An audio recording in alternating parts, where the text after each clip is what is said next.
Hi అండి, అందరూ ఎలా ఉన్నారు? బాగున్నారని బాగున్నానండి. ఇవాళ మీ ముందుకి నేను బంగాళదుంప కూర నిమ్మకాయ పిండేసి చాలా చాలా ఇష్టం అండి. నాకైతే చాలా ఇష్టం, ఎందుకంటే అది ఎల్లోగా ఉంటుంది. ఎండుకారం ఏం వెయ్యం, అన్ని పచ్చిమిరపకాయలు ఎండుమిరపకాయలే తప్ప ఇంకేం వెయ్యం. ఆ కూర మాత్రం నాకు ఎందుకో చాలా ఇష్టం అండి, నిమ్మకాయ పిండిన కూర. సో ఇవాళ చేసేస్తున్నాను. ఆవాలు, జీలకర్ర, ఎండుమిరపకాయలు, మినపప్పు, శనగపప్పు వేసాను. ఇంకేం వేయలేదండి. ఇంకా నువ్వులు కానీ ధనియాలు కానీ ఏం వేయకూడదు.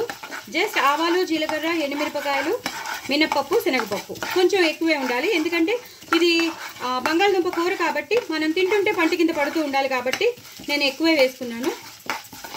చాలా చాలా టేస్టీగా ఉంటుంది. నిమ్మకాయ పిండాకనే దాని టేస్ట్ అంతా ఎన్హాన్స్ అయిపోతుంది. ఇంకా ఎలాంటి పౌడర్లు కూడా వేయకూడదండి. జస్ట్ చాలా సింపుల్ అంటే సింపుల్గా చేసేసుకోవాలి. ఇది ఎంతో బాగుంటుంది. ఇప్పుడు పచ్చిమిరపకాయలు వేసుకోవాలండి, ఎక్కువ పచ్చిమిరపకాయలు. అందుకే చెప్తున్నాను, ఇంకా ఎలాంటి కారం వేయవలసిన అవసరం లేదు అని చెప్తున్నాను. ఎక్కువ పచ్చిమిరపకాయలు వేసుకోవాలి. చాలా చాలా చాలా టేస్టీగా ఉంటుంది. అలాగే కొంచెం పసుపు వేసుకోవాలి. పసుపు వేసేసుకుని ఒక్క నిమిషం ఇలా వేగిపోతే, ఎప్పుడైనా సరే నేను మీకు చాలాసార్లు చెప్పానండి, పచ్చిమిరపకాయలు పేలకుండా ఉండాలి అంటే కొంచెం ఇలా ఉప్పు వేసేసుకోవాలన్నమాట. అప్పుడు పేలవు, ప్లస్ దానికి ఉన్న కారం కూడా నశించిపోతుంది. ఇప్పుడు బాగా వేగిపోయి పచ్చిమిరపకాయలు కూడా బాగా వేగిపోయి ఈ టైంలో నేను కొంచెం కరివేపాకు వేసేసుకుంటాను. అలాగే సన్నగా తరిగి పెట్టుకున్న ఉల్లిపాయలు వేసేసుకుంటాను. చాలా బాగుంటుంది. చపాతీలోకి బాగుంటుంది, పూరీలోకి బాగుంటుంది. ఇదే కూరని మనం సమోసాలో కూడా పెట్టేసుకోవచ్చండి. ఈ స్టఫ్ని మనం సమోసాలో కూడా పెట్టేసుకోవచ్చు. చాలా చాలా బాగుంటుంది. అంటే సింపుల్గా చేసుకునే సమోసాలు ఇంట్లో చేసుకుంటాం కదా, అప్పుడు మనం ఇది వాడేసుకున్నాం అనుకోండి, చాలా బాగుంటుంది. ఒకవేళ కూర మిగిలకపోతే అవసరం లేదు, మిగిలితే మాత్రం మీరు తప్పకుండా ఇలా చేసేసుకోండి. ఇది ఒకసారి వేగాలండి, వేగాక మీకు చూపిస్తాను. సో బాగా వేగిపోయాయి కదండి, ఇప్పుడు కొంచెం ఇంగు వేసుకుంటాను. ఇంగు వేస్తే ఒక మంచి ఫ్లేవర్ వస్తుంది కూరకి. అలానే ఎక్కువ వేసుకోకండి, కొంచెమే. నేను ఎంత వేసానో చూసారు కదా. నేను పచ్చళ్ళల్లో ఎలా వేస్తాను, పప్పుల్లో ఎలా వేస్తాను, సాంబార్లో ఎలా వేస్తాను, ఎక్కువ వేస్తాను. బట్ ఇందులో మాత్రం కొంచెమే వేసాను, చూసారు కదా, ఆ ఫ్లేవర్ రావడానికి. ఇప్పుడు ఏం చేస్తానంటే, నేను బంగాళదుంపలు ఉడకబెట్టేసుకున్న బంగాళదుంపల్ని ఇలా కట్ చేసి పెట్టుకున్నాను. మరీ చిన్నగా కాకుండా, ఎందుకంటే ఇప్పుడు మనం కలిపేటప్పుడే ఆల్రెడీ అవి మ్యాష్ అయిపోతాయి కాబట్టి ఇలా మొత్తం అంతా కలిపేసుకోవాలండి. ఇది ఒక 2 minutes ఉండాలండి.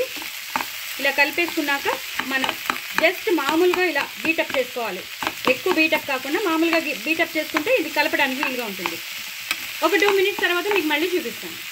చూసారు కదండి, ఇప్పుడు బాగా అంతా కలిసిపోయింది కదా. ఇప్పుడు ఆవాలు, మెంతుల పొడి, రోస్టెడ్ చేసిన మెంతుల పొడి ఎంత వేసానో చూసారు కదా, చాలా తక్కువ వేసాను.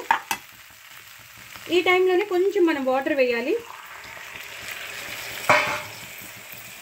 ఇదేమవుతుందంటే తొందరగా గట్టి పడిపోతుంది. సో అందుకని మనం వాటర్ వేస్తామన్నమాట. ఈ టైంలోనే మనం హైలో పెట్టేసుకోండి. ఉప్పు వేసుకోవాలి, తగినంత కూరకి సరిపడా ఉప్పు వేసుకోవాలి. మాకైతే సరిపోతుంది, మేము తక్కువే తింటాం కాబట్టి మాకు సరిపోతుంది.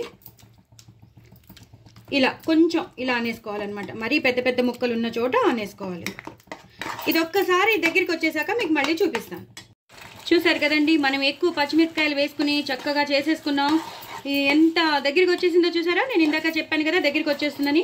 ఇప్పుడు అసలైన ఇంగ్రీడియంట్స్ కొత్తిమీర ఎక్కువ వేసుకోవాలి. నేను చెప్పేది ఏంటంటే ఎక్కువ కొత్తిమీర వేసుకోవాలి, అప్పుడే దీనికి టేస్ట్.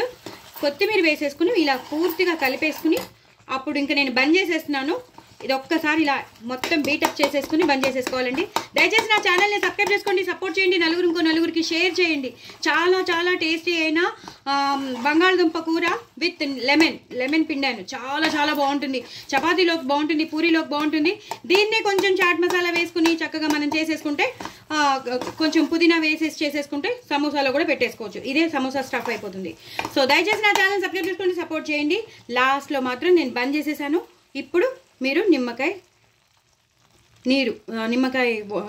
పిండిన ఉంటుంది కదా, నిమ్మకాయ పిండితే మనకు వచ్చే జ్యూస్ వేసేసుకోవాలి. నేను ఒక నిమ్మకాయ తీసుకున్నాను, ఫుల్ నిమ్మకాయ తీసుకుని వేసేసాను. బంద్ చేశాక వేసానండి. నేను స్టవ్ బంద్ చేశాకనే వేసాను. నా స్టవ్ ఆఫ్ చేశాక వేసాను తప్ప ఆన్లో ఉండగా వేయలేదు. అంతేనండి, అయిపోయింది. నా ఛానల్ మాత్రం సబ్స్క్రైబ్ చేసుకోవడం అస్సలు మర్చిపోవద్దు. పిల్లలైతే చాలా ఇంట్రెస్టింగ్గా తింటారు, చాలా టెంప్టింగ్గా ఉంటుందండి. బాయ్ అండి.